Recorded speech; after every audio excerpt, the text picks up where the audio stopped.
என் husband வந்து செருப்பு வாங்கணும்னு எங்களை அலைய வச்சாருன்னு இவ்வளோ நேரம் நினச்சேங்க. நான் அவர் ஒரு தொல்லையாக நினச்சேன். ஆனால் வந்து இங்கே அந்த புது செருப்பு வாங்கி அதுக்கப்புறமா அவருடைய செருப்பு எடுத்து காட்டுறாரு. அப்போ தாங்க எனக்கு தெரிஞ்சிடுச்சு. ரொம்ப மனசு கஷ்டமாக இருக்குங்க. நான் உங்களுக்கு காட்டுறேன் பாருங்களேன். அவர் என்கிட்ட சொல்லவே இல்லைங்க. சீரியஸ்லி நான் ரொம்ப கில்ட்டாக ஃபீல் பண்ணுறேன். அவர் நார்மலாக செருப்பு வாங்க கூப்பிடுறாருன்னு நினச்சேன். அந்த மனுஷன் வந்து எப்படி ஒரு செருப்பு வச்சுக்கிட்டு இத்தனை நாள் மெயின்டைன் பண்ணார் எனக்கு சொல்லாமையே அப்படின்னு எனக்கு ரொம்ப கஷ்டமாக இருக்குது. நான் காட்டுறேன் பாருங்களேன் நீங்களே.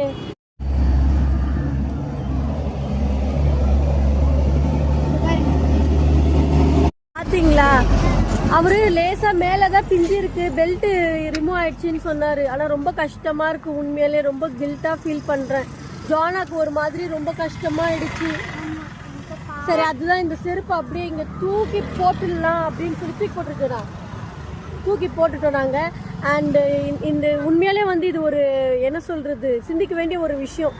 நம்ம குடும்பத்தில் நம்மளோட குடும்ப தலைவர்கள் இருப்பாங்களே, நம்ம ஹஸ்பண்டாக இருக்கட்டும் இல்லை நம்ம அப்பாவாக இருக்கட்டும், அவங்க வந்து நமக்காக நிறைய விஷயங்கள் வந்து உழைக்கிறாங்க, பண்ணுறாங்க, எல்லாமே செய்கிறாங்க.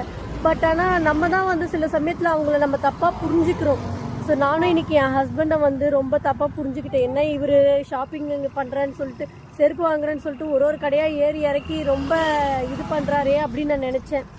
பட் இப்போ தான் தெரிஞ்சுது, அவர் தேடி அவ்வளோ கஷ்டப்பட்டு ஒரு என்ன சொல்கிறது, ஒரு நல்ல ஒரு ஸ்லிப்பர் எடுக்கணும் அப்படின்னு நினைக்கிறதுக்கு காரணமே லாங் லாஸ்டிங்காக போடுறதுக்காக தான். எங்களுக்காக எல்லாமே வாங்குவார், எல்லாமே பண்ணுவார். பட் அவருக்குன்னு வரப்போ அவர் ஒரு விஷயத்த வந்து இந்த மாதிரி சாக்ரிஃபைஸ் பண்ணுறான்னு நினைக்கிறப்போ ரொம்ப கஷ்டமாக இருக்குது. ஸோ கண்டிப்பாக நீங்களும் உங்கள் ஹஸ்பண்டாக இருக்கட்டும், உங்கள் அப்பாவாக இருக்கட்டும், நம்ம புரிஞ்சுக்கணும். அதை மட்டும் நான் இன்றைக்கி கற்றுக்கிட்டேன்.